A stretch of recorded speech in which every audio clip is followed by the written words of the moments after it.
This news is brought to you by Max Group of Schools. जिला कुल्लू में अब साहसिक गतिविधियों में शामिल पैराग्लाइडिंग पर पर्यटन विभाग की नजर रहेगी। वहीं पर्यटन विभाग के द्वारा पैराग्लाइडिंग फ्लाई के लिए भी एक दिन में 4 फ्लाई तय की गई है। उससे ज्यादा कोई पायलट अगर फ्लाई करता है तो उसका लाइसेंस भी रद्द किया जाएगा। साथ ही विभाग के द्वारा जो उड़ानों के रेट तय किए गए हैं उस पर नजर रखने के लिए भी सभी पैराग्लाइडिंग साइट पर 4-4 कर्मचारियों की नियुक्ति की जाएगी। इसमें पैराग्लाइडिंग संगठन के सदस्य भी विभाग की मदद करेंगे। पैराग्लाइडिंग संगठन व विभाग के द्वारा तैनात कर्मचारियों के द्वारा सभी ऑपरेटर को टोकन भी दिया जाएंगे। जी, आज हमने हमारे पास जो ये 8 साइट्स हैं इस वक्त पैराग्लाइडिंग की जो फंक्शनल है कुल्लू मनाली में, ज़िला कुल्लू में,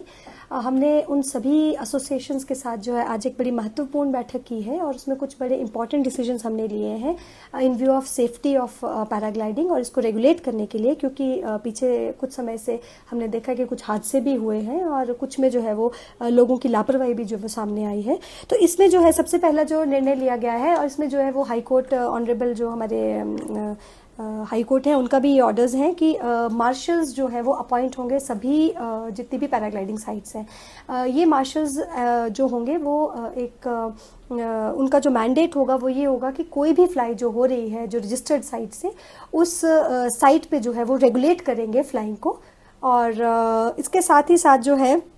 जो मार्शल्स होंगे वो एक हम काउंटर सिस्टम जो आज हमने डिसाइड किया है कि एक सिंगल काउंटर सिस्टम जो है वो हर एसोसिएशन का हम लगाएंगे हर साइट पे। और एक मार्शल जो है वो हमारा एक काउंटर पे बैठेगा और एक मार्शल हमारा चेकिंग करेगा जो लैंडिंग साइट पे, और 2 मार्शल्स रहेंगे हमारी टेक ऑफ साइट पे। जो काउंटर सिस्टम पे बैठेगा वो इशू करेगा टोकन इशू करेगा पर ऑपरेटर, और जो भी फीस होगी फ्लाइंग की वो काउंटर पे ही जो है वो जमा करानी पड़ेगी।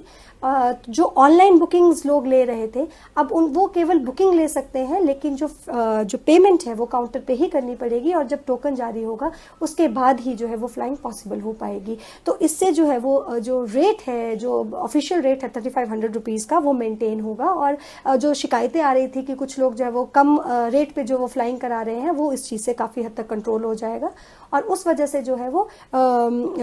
इसमें भी जो है इसकी जो गुणवत्ता है उसमें भी सुधार होगा। इसके साथ ही ये भी मैंडेटरी किया गया है कि एक पायलट जो है वो दिन में 4 से ज़्यादा फ्लाई नहीं करा पाएगा और एक ऑपरेटर जो है उसके पास जितने पायलट्स हैं उस हिसाब से उसको टोकन इशू होंगे। यदि किसी ऑपरेटर के पास 10 पायलट्स हैं तो उसको 40 टोकन जो है वो इशू हो सकता है मैक्सिमम। जितने भी वो कस्टमर्स उसके पास हैं उस हिसाब से वो टोकन खरीद सकता है और जितनी भी फ्लाइंग उसकी होगी शाम को एसोसिएशन के अकाउंट से उसके अकाउंट में जो है वो अमाउंट जो है वो उतना जो है वो ट्रांसफर हो जाएगा। इसके साथ ही साथ जो लॉग बुक है वो अब मेंटेन करना मैंडेटरी है सभी पायलट्स को और ऑपरेटर्स को। पायलट्स अपनी फ्लाइंग का लॉग बुक जो है वो इसको जो है बनाएंगे और जब वो फ्लाई कंप्लीट करेंगे तो वो लॉग बुक मार्शल के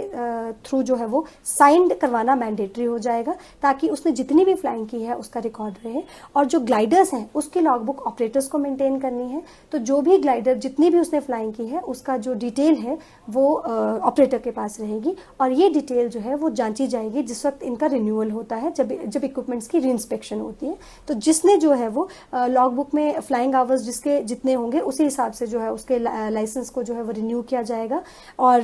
ग्लाइडर को भी उसी हिसाब से पास किया जाएगा उसकी यूसेज के हिसाब से। और ये जो डिसीजंस हैं ये सभी ने मिलके लिए हैं और वी आर वेरी पॉजिटिव कि इस बार जो है हम पैराग्लाइडिंग को बहुत अच्छे तरीके से जो है जब दोबारा ये खुलेगी 15 सितंबर से तो हम इसको जो है बड़े प्रभावी रूप से जो है इस डिसीजंस को हम लागू कर पाएंगे क्योंकि सभी ने जो है वो मिलकर निर्णय लिया है और इससे जो है वो हमारे जो टूरिस्ट हैं उनकी सेफ्टी भी इंश्योर होगी और जो हमारे लोकल लोग हैं उनकी जो कमाई है वो भी जो है वो बाधित नहीं होगी, क्योंकि कहीं ना कहीं कमीशनिंग एजेंट्स की वजह से भी जो हमारा जो ये एडवेंचर स्पोर्ट है जो हमारा कमर्शियल स्पोर्ट है उसमें जो है हमारे जो लोग हैं जो इससे जुड़े हुए हैं उनको वो उतना रेम्युनरेशन नहीं मिल पाता है जिसके वो हकदार हैं। दिव्य हिमाचल टीवी के लिए कुल्लू से शालिनी भारद्वाज की रिपोर्ट।